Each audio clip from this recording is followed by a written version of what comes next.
साथियों, साथी SLB layout कैसे बनाएंगे, ये संपूर्ण जानकारी आपको इस वीडियो पर बताई जाएगी।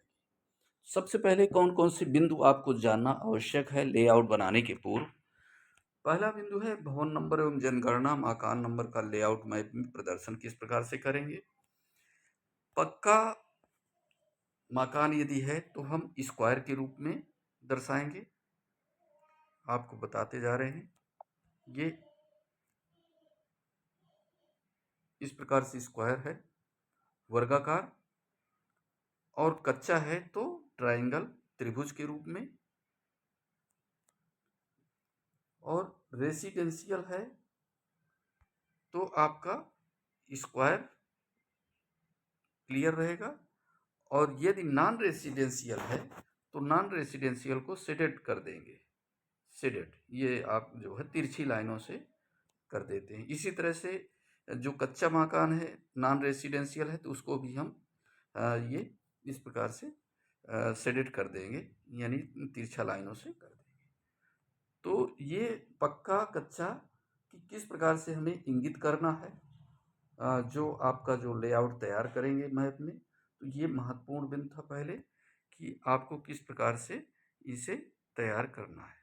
अब हम बात करते हैं, पक्का कच्चा आपने क्लियर कर लिया है और ये देख पा रहे होंगे number of census houses. Number of census houses 2 number है।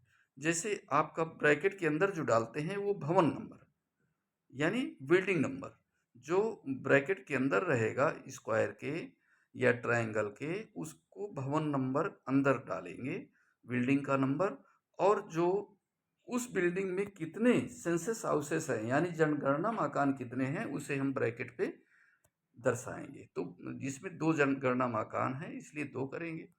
इसी तरह से पक्का नॉन रेसिडेंशियल को हमने शेडेड कर दिया और वर्गाकार के रूप में किया तो ये पक्का दर्शाएगा। और इसी तरह से कच्चा मकान के लिए ट्रायंगल, ये 15 नंबर जो है उसका भवन नंबर है। और भवन नंबर भी आपके क्रमशः आप उसमें ऐड करते जाएंगे सैलोट में, और इस तरह से ये आप इनको शो करेंगे।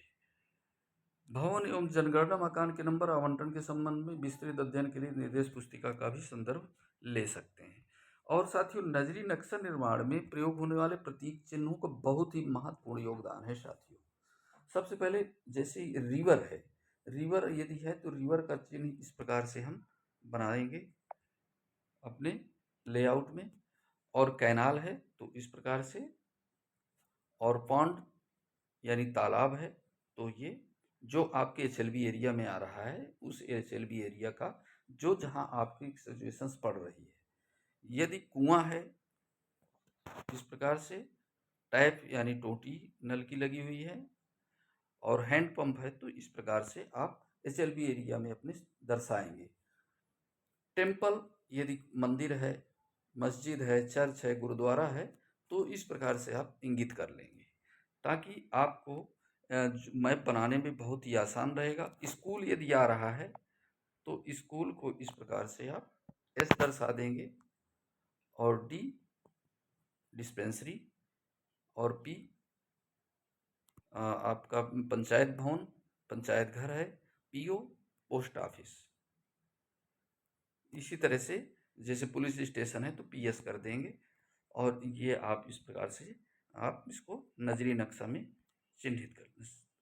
दूसरा आपको भी मैं पहले बता चुका हूँ कि आवासीय के लिए पक्का यदि मकान है तो वर्गाकार, कच्चा है तो त्रिभुजाकार ट्रायंगल, गैर आवासीय है तो आप जो है इसे क्या करेंगे, तिरछा लाइनों से कर देंगे, सेलेक्ट कर देंगे तो ये आपका गैर आवासीय हो जाएगा। पक्का रोड यदि आपके उसमें में पड़ रही है तो पक्की रोड के लिए आपको सीधी पक्की रोड के लिए आप इस प्रकार ये दर्शाएंगे।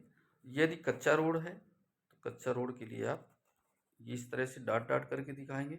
पाथवे यानी एक ही व्यक्ति आ सकता है, सिंगल छोटी रास्ता है कच्चा ही तो इसे हमें सिंगल डॉट डॉट से, और रेलवे लाइन यदि पड़ रही है तो इस प्रकार से अपने नजरी नक्शे में दर्शाएंगे।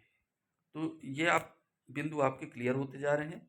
अब प्रगणक द्वारा तैयार किए जाने वाले HLB लेआउट मैप की शीट पे आते हैं, जो उनकी ये शीट है।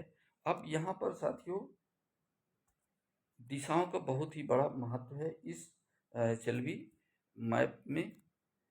यहाँ पर देखिए नॉर्थ, साउथ, ईस्ट, वेस्ट, इस तरह से आप पहले अपने A4 साइज में या शीट में अपना कर लेंगे दिशाओं का।